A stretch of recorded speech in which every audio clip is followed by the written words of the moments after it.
이제 이스라엘의 죄에 대한 계속적인 존재론적 질문, 죄에 대해서 이제 또 선지자가 고발하니까 죄 고백을 하고 그리고 회복이 이루어지는 이런 그 이야기를 우리에게 전해주고 있습니다. 죄에 대한 고발은 주님 손이 짧아서 구원하지 못함이 아니다. 주님 귀가 둔해서 듣지 못함도 아니다. 하나님에 대해서 우리가 어떻게 이렇게 깊은 거리감을 느끼는가? 하나님과 우리 사이에 어떤 관계가 이렇게 갈라져 버린 것 같은, 죄악이 너희와 너희 하나님 사이를 갈라놓았다. 너희 죄가 하나님 얼굴을 가려서 너희에게 듣지 않으시게 함이라. 마치 너무나 빽빽한 구름이 하늘에 가득해서 더 이상 땅에서 하늘로 올라갈 수 없는 것 같은, 기도가 그 구름을 뚫고 갈 수 없는 듯한, 그래서 하나님과 우리 사이에 너무나 큰 벽이 세워져 있는 이 모습을 우리에게 보여주고 있습니다. 그럼 구체적으로 어떤 일 때문에 이렇게 생겼나? 너희 손에 피가 가득하다는 거예요. 1장에서 있는 주제가 되겠습니다. 손에는 피가, 손가락에는 죄악이 더러워졌다. 입술로는 거짓말하고 너희 혀는 악독을 내밀어. 하나님의 손이 구원을 못하는데 하나님의 손하고 우리 손이 대비되고 있죠. 하나님은 권능의 손인데 그 권능의 손에서 왜 능력이 우리에게 나타나지 않느냐? 너희 손을 보아라. 너희 손에 피가 가득하지 않냐? 그 입술에 찬양이 있냐? 입술에는 악독이 막 나온다. 입술과 혀는 기도와 찬양, 좋은 열매를 맺어야 하는데 거짓말 가득하다. 그러니까 상대방을 자꾸만 왜 먹이로 삼냐? 구체적으로 그럼 어떻게 이렇게 되었습니까? 이건 우리 상황하고 관계가 없는 옛날 이스라엘 이야기인가요? 그렇지 않다. 너희 법정을 한번 보아라. 너희 법정을. 공의대로 소송하는 자가 있냐?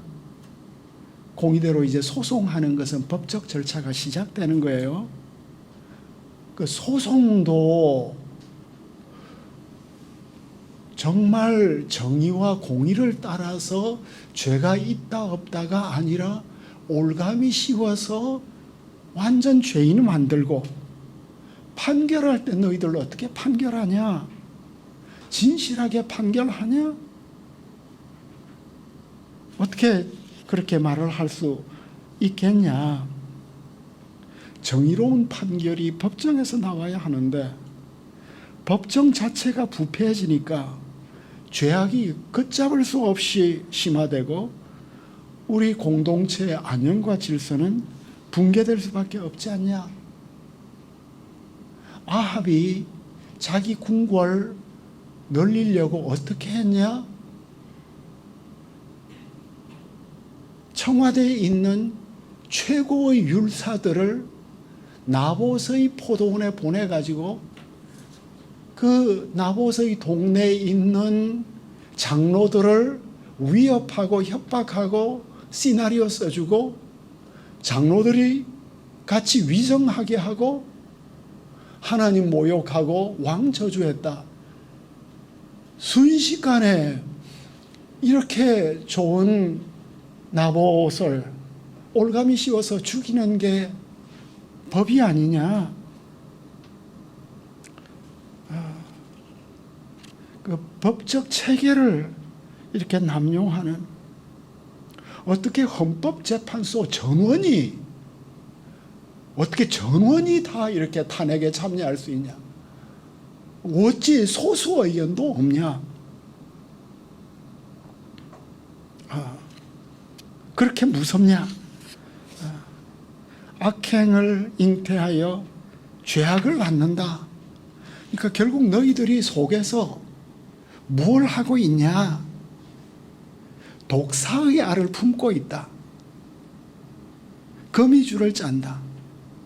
그러니까 여기에서 독사에 대해서 그 Jewish Publication Society, 유대인들이 만든 성경에서는 바실리스크라고 해요. 이 바실리스크가 아주 무서운 독사인가 봐요. 그 스펄전의 설교에 보면 바실리스크는 보면 그냥 힘이 다 빠져버린대. 눈만 맞추어도 그 인간의 눈 속에 그렇게 무서운 독을 뿜는 그런 눈이 있겠죠. 이명박 전 대통령이 이렇게 붙잡혀 갈 때 그 주위에 많은 대목꾼들이 이렇게 모였는데 그 이명박 정부와 함께 일을 했던 청와대 참모들이 마지막 시간에 함께 했는데 나오는데 거기에 서 있는 사람들의 눈에 막 독이 품어져 나오는 너무나 섬찟한 인간이 어떤 존재냐? 독사알을 품는 존재다. 그럼 그 알 먹으면 죽는다. 독사는 알을 품지 않는데 이게 악인들이 독사처럼 경건한 사람들을 비방하고 모욕하고 거짓 증거하고 공격하고 죽이는데 새알인 줄 알고 까먹었는데 알고 보니까 독사알이 되는 이런 참 성경이 인간은 진짜 죄인이다. 그 참 젊은 시절에 다 꿈이 있는 사람들이었고 다 의를 위해서 투쟁하던 사람들이었는데 어떻게 독사알 품고 그 알 먹으면 다 죽게 되고 그 알 밟으면 독사가 나오는. 그런데 결국 그것들은 거미줄로 짠 거다. 거미줄로 짰으니까 이게 얼마나 허술해요. 그 허술한 증거인데도 그 증거 가지고 사람 잡지 않냐? 그 행위는 죄악의 행위다. 손에 포악이 있다. 허무하지만 너무 위험하다.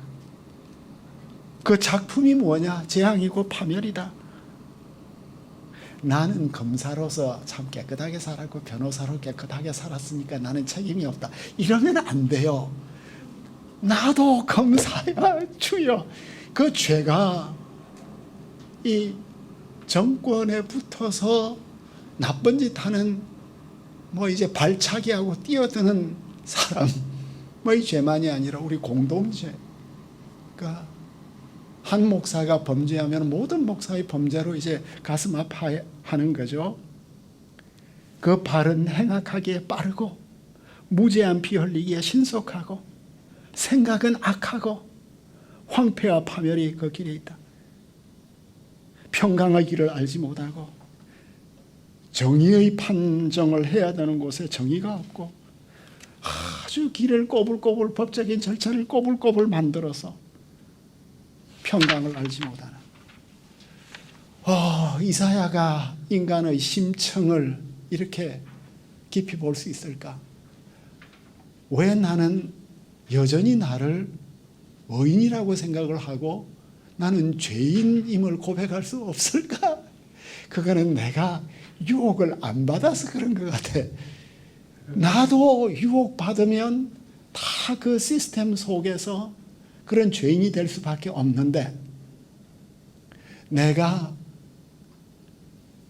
유혹을 받는 자리에 없었기 때문에 여전히 의인인 것처럼 사도 바울이 피 흘리는 데 빠르다. 파멸과 고생이 그 길에 있다. 평강의 길 알지 못한다. 모든 사람들이 죄를 보면서 하나님의 영광에 이르지 못하더라. 아마 지미 카터가 빌리 그레이엄을 만났을 때였는지, 제가 크리스천한테 투데이 읽은 지 하도 오래돼서, 그 지미 카터가 고백한 것이 모든 사람들이 죄를 범하여 하나님의 영광에 이르지 못한다. 그러니까 우리가 죄 지었냐 안 지었냐 하는 것이 아니라 우리가 하나님의 영광으로부터 너무 멀리 있다.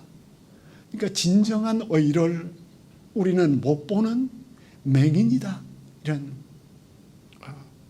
그 미국 최고의 대통령이, 미국처럼 그 카트가 그 미국을 다스릴 때 미국은 얼마나 깨끗하고 좋은 나라였는지 몰라요. 제가 레이건 시대에 미국을 갔는데 정말 좋은 나라였어요. 고속도로에서 제 차가 워낙 근처에 펜실베이니아 스테이트 유니버시티까지 이렇게 갔다 올 때 밤에 헌차니까 타이어도 제대로 안 된 거니까 터졌는데 여자 경찰이 왔는데 잘 도와줘서 너무 고마워서 10불을 줬는데 나는 절대 받을 수 없다고. 그런 그 미국의 양심, 이런 공직자들의 모습. 그러므로 정의가 우리에게서 멀다. 공의가 우리에게 미치지 못한다. 하나님의 정의와 공의를 생각하면 우리 정의와 공의는 정말 썩었다. 그러니까 빛을 발하지만 어둠뿐이다. 그러니까 아무리 밝은 것을 바라도 캄캄함 가운데 나는 빛이라고 생각을 하는데 캄캄한 어둠. 여기에서 캄캄한 어둠이 아펠로트예요. 그죠? 흑암이라고 말을 했습니다. 어둠에서 흑암으로 들어가는. 그 인간은 어떤 존재냐? 맹인 같다. 맹인 같다. 그래서 담 더듬어 이렇게 겨우 가고 있는 존재다. 눈 없는 자 같다. 대낮에도 넘어지는 자다. 강장한 자도 죽은 자 같다. 그래서 우리가 곰같이 부러짓고 비둘기같이 슬피 울지만, 그 정의를 바라고 구원을 바라지만, 이런 그 사법 시스템이 철저하게 왜곡이 된 데서는 구원이 있을 수가 없다. 너무 나라가 잔인하다. 다들 공과가 있는데 이렇게 뒤집어 씌워서 사람 잡을 수 있느냐? 이걸 보면서 이제 이게 고발만이 아니라 왜 이렇게 되었냐? 우리 허물이 주님 앞에 심히 많다. 우리의 허물이. 한국 정신이 너무나 물질적이고 권력 지향적이고, 그 참 한때 잘 살아보자 하면서 부지런히 살았던 그 정신들이 다 사라졌다. 우리의 죄가 우리를 쳐서 정언한다. 우리의 허물이 우리와 함께 있다. 우리와 함께 있다. 우리의 죄악을 우리가 아나이다. 지금 남 탓하다가 우리 탓으로, 모호한 탓이 아니라 무슨 죄인지 이름을 밝히고 그 죄의 이름을 자기의 것으로. 마일렌버그가 또 이제 차일즈와 베스트만이 이 마일렌버그를 인용을 하는데, 그 누구죠? 요즘 바이블 가운데서 제일 인기 있는 바이블, 네? 메시지 바이블. 누가 썼죠? 유진 피터슨이 마일렌버그의 제자예요. 유진 피터슨이 PhD 하다가 탁월한 구약학자였습니다. 근데 이제 하나님께서 너 공부 그만해라 해서 이제 목회하러 간. 그 마일렌버그가 성경의 그 어느 장에도 죄에 대한 용어가 이렇게 풍부하고 다양한 곳이 별로 없다. 마치 시편 51편을 보는 것 같아요. 그러니까 결국 죄에 대한 시편 51편의 시인의 묵상도 어디로 가죠? 나는 엄마 뱃속에 잉태될 때부터 죄인이었구나. 그러니까 이 영혼이 얼마나 깨끗하면 그 조그만 얼룩까지도 가슴 아프게 느껴지는 이런. 그리고 이 죄들이 축적되었다, 쌓이고 쌓였다. 그게 우리를 쳐서 증거한다. 이제 이 시인이 우리 죄악을 우리가 압니다. 그러니까 I plead guilty. 저는 유죄를 시인합니다. 그 형식적인 게 아니라 가슴 깊이 우러나는 죄 고백을. 우리가 주님을 배반하고 속였습니다. 거짓말을 마음에 잉태했습니다. 그러니까 이제 잉태하고 낳는, 이건 얼마나 좋은 거예요, 그죠? 그 인생에 있어서 제일 좋은 게 잉태와 출산인데, 여기에 부정적으로 거짓을 잉태했고 허탄한 것을 낳았다. 도덕적, 사회적 죄가 신학적, 신앙적 죄에서 나오고, 하나님이 멀어지면 이웃에게 거짓과 폭력을 행하는, 그러니까 이 선지자는 우리의 죄악을 손가락으로 하나하나 꼽으면서 다 이제 고백을 하고 있는, 정의가 뒤로 물리치고 공의가 멀리 서고 성실이 거리에서 엎드려지고 정직이 나타나지 못하는도다. 이 제2행이 이 텍스트 안으로 못 갔습니다. 성실함이 거리에 엎드려져 다 시체가 되었다.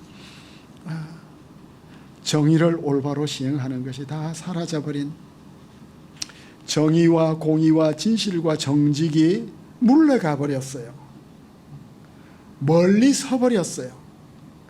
엎드러져 버렸어요. 나타나지도 못해요. 그러니까 이게 단지 추상적 개념이 아니라 마치 4명의 법관들이, 4명의 인격체들이, 헌법재판관들이 물러서 버리고 멀리 서버리고 엎드려져 버리고 나타나지도 못하고. 그러니까 참 이렇게 정의를 내가 지키겠다는 이것이 인생에서 정말 쉬운 일이 아니겠습니다. 그죠? 이 정의가 의인화되어서 다 루저가 되어버렸어.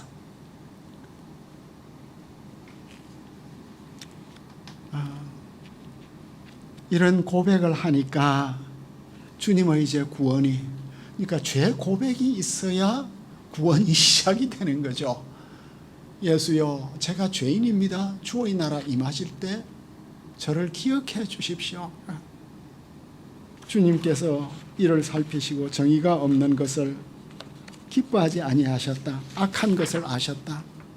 그런데 이런 상황 속에서도 온 나라가 이 판으로 넘어갔는데도 중재자가 한 명도 없는 것을 보고 너무나 이상히 여겼다.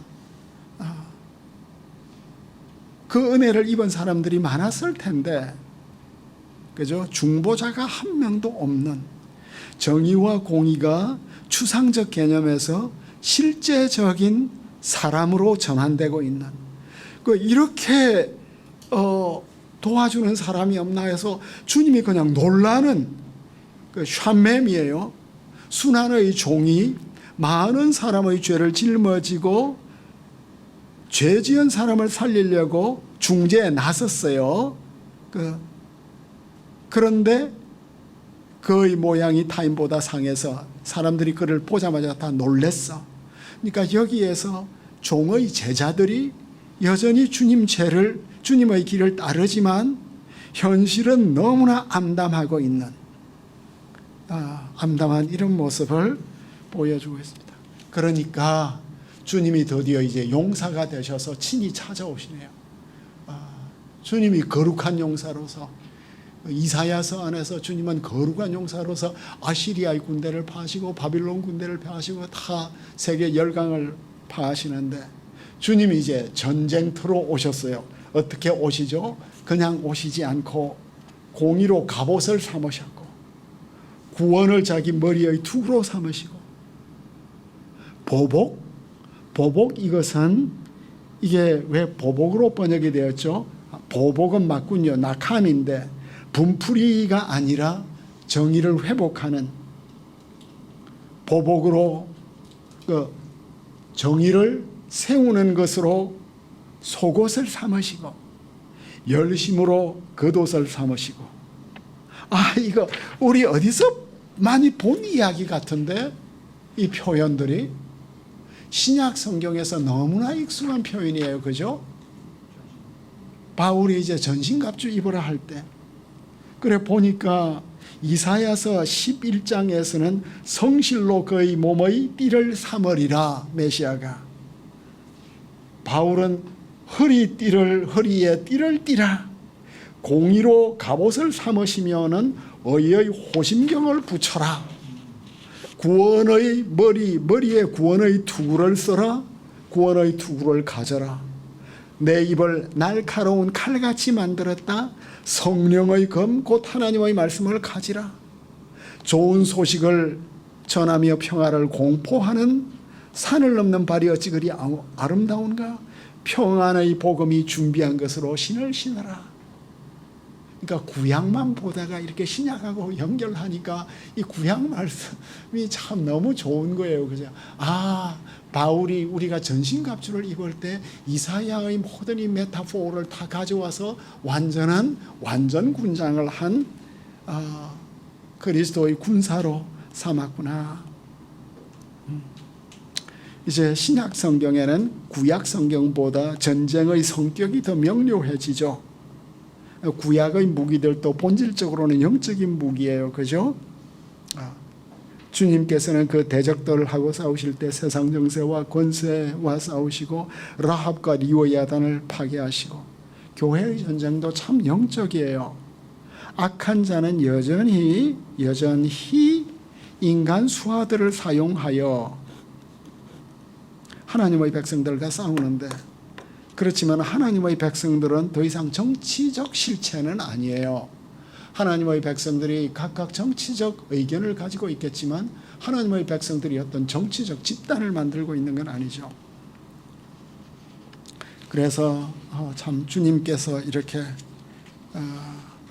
해 돋는 데서부터 해 지는 데까지 영광 가운데 찾아오시는 모습이 있습니다.